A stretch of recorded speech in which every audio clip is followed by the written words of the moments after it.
కాజల్ గారు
ధర్మజ్యోతి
మార్చి నెల 8వ తారీఖున ప్రపంచవ్యాప్తంగా జరుపుకునేటువంటి అంతర్జాతీయ మహిళా దినోత్సవాన్ని పురస్కరించుకుని మన బీజేపీ ప్రెస్ క్లబ్లో బ్రహ్మకుమారి వైపు నుంచి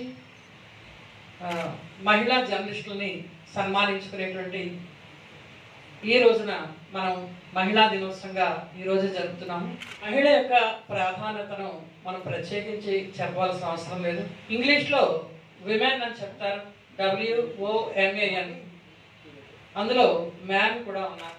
మ్యాన్ అంటే మ్యానే, అందులో ఇద్దరు లేరు, కానీ ఒక్కరున్నా సరే అంత బలం ఉంది. విమెన్ అని ఎప్పుడైతే అంటున్నామో, ఒక పురుషుని యొక్క ప్రకృతికి పురుషునికి ప్రకృతి చాలా అవసరం. ఆ ప్రకృతి పురుషుల యొక్క కలయికే ఈ ప్రాపంచిక జీవనం. ఈ ప్రపంచం ద్వంద్వ ప్రపంచం. ఇది రెండు ఉంటాయి ఇక్కడ. శీతోష్ణ సుఖ దుఃఖాదులు, మానాపమానాలు, రేయింబవళ్ళు, స్వర్గం నరకం, ఇలా రెండు ద్వంద్వమయం. ఇక్కడ ద్వంద్వం రెండు ఉంటాయి. స్త్రీ పురుష అనేది కూడా ద్వంద్వమే. ఇందులో స్త్రీకి భూతత్వంతో పోల్చారు. ఆమెకి సహనం ఎక్కువ. భూమి మీద ఎన్ని పర్వతాలు, ఎన్ని చెట్లు, ఎన్ని చేమలు, ఎన్ని నదీ నదాలు, ఎన్ని తీర్థస్థానాలు. పురుషులకి ఏమీ వ్రతాలు లేవు. పురుషులకి కేవలం బ్రహ్మచర్య వ్రతం ఒకటి చాలని చెప్తుంది శాస్త్రం. స్త్రీలకి ఎన్నో నోములు, ఎన్నో వ్రతాలు, ఎన్నో పూజలు చూపించారు. కారణం, ఆమె ఆధ్యాత్మికంగా ఉన్నట్లయితే పురుషునికి కూడా అనుకూలంగా ఉంటూ ఆమె ఇంటిని ఒక గృహసీమగా మార్చుకోగలుగుతుంది. ఇంకొక విషయం చెప్తున్నాను, దీనికి మీరు ఉన్నమాటే. స్త్రీ బుద్ధి ప్రళయాంతకం అన్నారు. ఒకవేళ స్త్రీకి అతి తెలివితేటలు ఎక్కువైపోయినట్లయితే చెప్పారు స్త్రీ బుద్ధి ప్రళయాంతకం అన్నారు. దానికి నెగిటివ్ మీనింగ్ కాదు, పాజిటివ్ మీనింగ్. ఈరోజు ప్రజాపిత బ్రహ్మకుమారి ఈశ్వరి విశ్వవిద్యాలయంలో స్త్రీలు ఆధ్యాత్మిక రూపంలో ఇక్కడ సంచాలన చేస్తున్నారు. వ్యవస్థని, సంస్థని నడుపుతున్నారు. మామూలుగా ఆధ్యాత్మిక గురువులు ఎప్పుడు కూడా మగవాళ్లే ఉండడం మనం భారతదేశంలో సర్వసామాన్యంగా చూస్తూ ఉంటాం. స్త్రీ గురువుగా ఉండడం అనేది ఇది అసంభవమైంది. కానీ నారీ యొక్క శక్తి మహాన్ అన్నారు. నారీకి 19వ శతాబ్దంలో ఉత్తర భారతదేశం అంతా కూడా చాలా మూఢనమ్మకాలతోటి, స్త్రీలు కూడా చాలా మూఢ విశ్వాసాలతో ఉండేవారు. అప్పుడు చాలా నానా రకాలుగా ఇందులో కష్టాలు పడుతూ ఉండేవారు వాళ్ళు. ఫస్ట్ ఇప్పుడు రాజా రామ్మోహన్ రాయ్, కందుకూరి వీరేశలింగం గారు, అలాగే గురజాడ అప్పారావు గారు, వీళ్ళందరూ కూడా సమాజ ఉద్ధరణ కోసం పాత సంస్కృతులని కూడా వాళ్ళు విప్లవాత్మకంగా పరివర్తన చేయడానికి చూశారు. సమాజాన్ని వితంతు వివాహాలు కానీ, లేదా సతీ సహగమనం, ఇవన్నీ కూడా. అంటే ఒక పక్కన చూస్తే ఆ మూఢాచారాన్ని తొలగించడానికి వాళ్ళు ఎన్నో ప్రయత్నాలు చేశారు.